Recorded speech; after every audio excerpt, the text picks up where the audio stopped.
Hello everyone, this is Zero with a guide on how to earn industrial resources. So we're not going to dig into too much what they do, we are going to brush over it so it makes sense, but we are mainly digging into how to earn them. So how did we get 1 million industrial resources? Right now there is 1 million ways to earn them. See what I did there? So first thing we're going to look at is a snapshot of my personal industrial resources over the last 28 days. So you'll see I have about 2,000 total earned in battles. So that's skirmishes, tier 6 or tier 8 with your clan or as a legionnaire, random battles at tier 10, ranked battles, assistance to clan, which is purchasing them with credits, or tour of duty. So we're going to break through all of those categories here and explain what how you get them and what the point is. You'll see some of the numbers are really large, some of them really low. So the picture on the right here is our actual stronghold. So it maxes out at tier 10. You can see our command center is tier 9. So the buildings all have to be brought up together or certain ratios to be able to max out your command center, and none of your buildings can be a higher tier than your command center. So you can see artillery battalion and financial unit are the ones we really want. So our goal right now is to get all the buildings up high enough that we can take our command center to tier 10 and move from there. So you'll see on the bottom some boosters active at tier 8 free experience boosters, so 200% free experience to all battles played by clan members in that 2 hour period. There's also the equivalent thing with crew. You'll see the credit booster has a split. It's a tier 9. It has a 50 and 25% component. The 50% is in strongholds or clan wars or clan battles. The 25% is all other battle types that have a regular credit system in them. So we're on those. Generating the resources we do, we're able to run those for about 6 hours total a night. And then you have the bombs and you have artillery strike. Everyone uses artillery strikes. That's the one I kind of mentioned. That does damage in stronghold battles and advanced battles, but also gives you a multiplier on your industrial resources. So that's the part we're really interested in on these ones. And then there's also requisition and transportation unit, which are the next two. It's the lock and the little truck there. Those give you a multiplier to the resources earned in particular battles, which again, we're going to dig into those as we go. So this is kind of a general overview in terms of why you would want them and what they kind of do. That's about all we'll touch on in terms of what they actually do for you. Now we're going to dig into how you earn them. So looking at this screen is probably the best way to do it. So you can see this is your skirmish. So when your commander or leader, CBO, whoever is going to call the match or run the room is going to see this screen before you ever can play a stronghold or an advance. So what they're doing is they're selecting. You can see here we have tier 6 on the bottom, or on the left on the bottom we have tier 8. You also, you see some general information: how many players, how many legionnaires can you have, the duration of the games. You see beside it an amount of boxes or industrial resources. So in tier 6, when two teams go into a battle, there's 150 resources that those two teams are going to come out of battle with. Now, if it's a dead even game, it's going to be dead even resource distribution. If one team steamrolls the other, they're going to get most of the resources. So whichever team plays better is going to get a higher cut of those resources. Same thing in tier 8, same thing in advances. Now, advances do work a little bit differently. So advances is a series of anywhere from probably 3 to 6 games, depending on the speed they're played, within an hour. So you start them on the hour, and you run it for the hour. So generally, you don't play in advance unless you know you're going to be here for the full hour. So you'll see it has 4 different options, which we're not really worried about. The main thing to note on those is you basically get a ×2 first win of the day multiplier on each advanced front. So you can pick 3 maps or 2 maps that you want to play, and then the last map is always the same. So you can pick Prokhorovka, Redshire, and Westfield. If you win that advance, you've collected the multiplier, then you switch fronts. That's the only time you really need to worry about switching fronts, is if you win the advance, which isn't something we'll really cover on this one. So instead of having 26,000 industrial resources, you'd be earning 13,000 if you win a second time or are on the winning side. So you'll also see there's a little plus 1,000. That's industrial resources per battle. So it takes 4 tier 8 battles to add up to a tier 10 battle, or roughly 7 tier 6 battles to add up to the same amount of resources available that you get in 1 tier 10 advanced battle.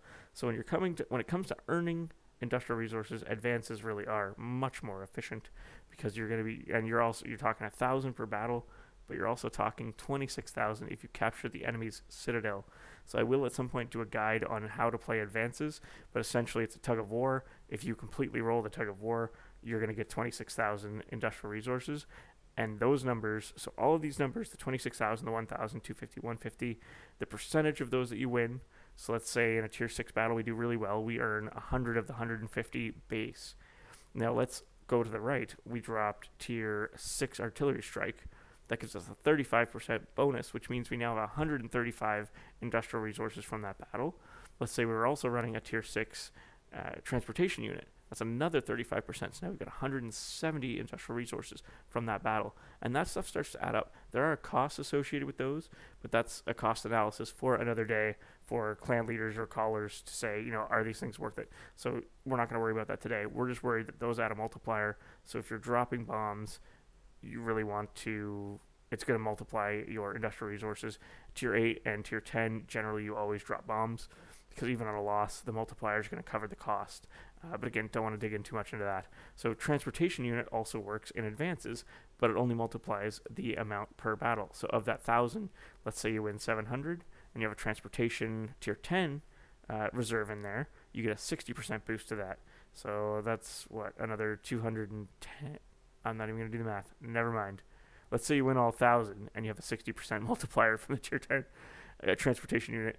That's going to give you 1,600, because that's math I can do on the fly.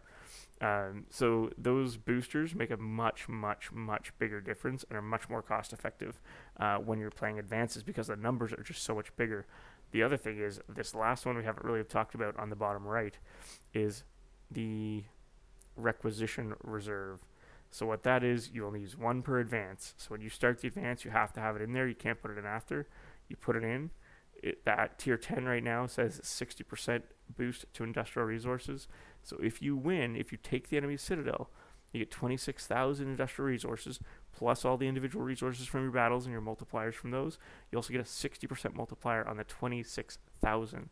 You're talking like 15,000 extra resources for that one reserve. It's absolutely crazy, and that starts to stack up.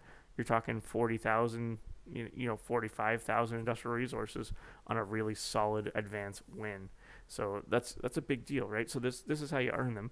Now, you don't have to be in a clan that's active. I mean, ideally you are, but if your clan is playing skirmishes at tier 8 and you really want to play in advance, you can go Legionnaire. In the Strongholds tab, you can Legionnaire, and what'll happen then is you're going to earn 50% of the industrial resources you would if you were a clan member, and 50% of the other industrial resources will go to the clan that's hosting the event. So if you're in, if you're in an advance, the advance made total for easy math, let's say 30,000 industrial resources for a total. At the end of it, what's going to happen is you and your clan are going to get credited 1,000. You'll get credit for earning that 1,000, and then another 1,000 will just disappear, and that will go to the clan that was hosting it. So you get half as much for Legionnaring, but you know what? If your clan's not playing a skirmish and you want to earn boxes or industrial resources, just go join a skirmish. If they're doing something you don't want to do, go join a skirmish of something you want to, and you're going to earn a lot more boxes that way. So it's really, advances are the best way to earn boxes overall. Skirmishes are really fun a lot of the times, and you can grind credits. So I won't talk about this anymore. Moving on, we've rambled this screen to death. To the next. So this one is a relatively recent addition, about 3 years ago, as of 2020, of course. So in random battles, you have the opportunity to earn industrial resources. Now, it's kind of cool. It's only in tier 10. I don't think it says on here, but only in tier 10 is this available. They did very recently change it. Or that's bonds, actually. My apologies. This hasn't changed in the 3 years it's been out. So it depends on your placement. From looking at it, I'm quite sure the placement is based on experience, not damage. So you want to be looking for experience. So on a loss, if you're top 2 by experience on your team, you get 20 industrial resources. If you're 3 through 5, you get 10. If you're on the winning team, everybody gets industrial resources. So of course the top 3 get more. They get 30 per person. And then 4 through 6 get 20. Everybody else, or the top 10, 7 through 10 get 10 industrial resources per person. If you're worse experienced in the top 10 on the winning team, you still get nothing, because you really didn't contribute to the battle, so I don't think you earn them. That seems like a really fair mechanic. And one thing that's really interesting, if you're grinding industrial resources, tier 10 isn't a great way to do it. I mean, even if you think about it, 10 battles an hour, playing really well, you say you average 20 industrial resources a battle, which for most people is unrealistic. You're not going to quite come into those levels. That's 200 industrial resources for an hour for 10 battles. And that's assuming you can maintain a pretty high average. Those aren't big numbers, but they add up over time. If over the year you've played 1,000 tier 10 battles, you may have added 10,000, 15, 20,000 industrial resources to your clan. Even better, if you play in a platoon with a clan member, the amount of industrial resources earned is increased by 50%. So if you take first place and you get 30 industrial resources, you now get 45. So that does, again, it's not like you would sit down and say, hey, we're going to go platoon all night to earn industrial resources. But if you're playing tier 10 and you want a platoon, this is a really nice fringe benefit. It's incremental. It's going to add to your resources for your clan. The nice thing with this is in random battles or platoon, you don't need a group from your clan. You need 1, 2, or 3 people. So it's really easy to get going. You just queue into battle. Platoon up, queue into battle. You're not waiting around to get 7 people geared up for a tier 6 stronghold. You're not waiting around to get 15 people geared up for an advance on exactly the right timeline to make it work. So random battles is a nice kind of gap filler for everybody to be able to contribute to the clan in earning industrial resources, so you can have those reserves and those things that you want to have. So this one is really new. Depending on when you're watching this video, I'm pretty sure they're going to nerf this. It's currently December 2020. There is available 13.5 thousand industrial resources from Tour of Duty. So Tour of Duty is a really broken mechanic when it comes to earning industrial resources within the clan interface. So like I said, 13,500 total resources available every 2 weeks. It resets. And now there are missions. You do have to progress through the system, but you only have to get about halfway, clan-wise as well as personal, because to get the industrial resources, your clan has to hit that level, but you also personally have to hit that same level. Obviously with lower numbers for the individual. So that's a lot when you think of every 2 weeks. So every month you're pulling in, at average, when you consider it's a little bit more than 4 weeks, you're pulling in about 30,000 resources a month just by playing the game. So you can accrue points in random battles, you can accrue points in strongholds, you can accrue points in clan battles, you can accrue points in basically any standard type of battle that's usually available. Even frontline, I believe, is listed, even though we haven't seen a frontline and Tour of Duty in conjunction with each other. But you can see these numbers get out of hand really quickly. 100 active people in a clan that all achieve Tour of Duty, which is, in my experience, probably 20 to 30 games over a 2-week period with a premium account. Of course, many more games without a premium account. There are boosters involved there for premium. You're talking almost 1.4 million credits. That is massive, considering it takes around 12 million to max out a stronghold to tier 10. Now, of course, you're going to be using them for other things along the way, but just to give you a frame of reference. So anybody can do Tour of Duty. You can have 10 people in your clan. You can have 100 people in your clan. It's just one of those things that's really quite passive. It's not something you generally have to pay attention to. If your clan is smaller, you might, near the end of the 2 weeks, say, guys, we need to grind this out. Let's focus. Otherwise, most active clans with over probably 50 players are going to automatically accomplish this every week. Every 2 weeks, anybody who's relatively active is going to bring in the whole 13.5 total, which again is massive compared to when you consider an advance brings in, 15, 20, 30, 45 on the very max resources, but takes 15 people a full hour to do. Just generally playing the game is going to get you a lot. So Tour of Duty is probably the biggest individual thing you can do right now. I will be shocked if 6 months from now that number is still the same. So on to the next. These are just some weird things that have come into the game. They may not be here anymore if you're watching this later. Just some of those things that we had on right now I thought were interesting, kind of inspired this video, to be honest. So it gave you the opportunity, the top piece here, give you the opportunity to buy industrial resources for your clan. So you'll see I picked up the 25,000 package. It was 1.5 million credits. And what I looked at was 25 million or 1.5 million credits is going to take me about an hour and a half to grind with boosters, including clan boosters on. So 25,000 industrial resources is basically an average on a winning advance. That takes 15 people an hour. So if it takes me one person an hour and a half to get 25,000 industrial resources, the return on investment on that time is really, really, really high in the clan interface. And, I'm playing for my clan. I want my clan to succeed so I can have better boosters. We can have just more of the things that we want to have and not worry about having industrial resources. So you can also buy it with gold. I'm not a big fan. I don't think anybody's that desperate. Maybe if you have, 10 players who consider themselves, quote, whales, and, dump money at World of Tanks all the time, it would make sense to do this to get boosters. But for general clans that have, 50, 60, 80, 100 active players, I would never spend gold on this. I mean, good on you, bud, if you want to, if you get Christmas box gold, that kind of thing. But generally wouldn't spend the gold. But the credits, the math on it definitely works out if you're worried about industrial resources or running boosters at all.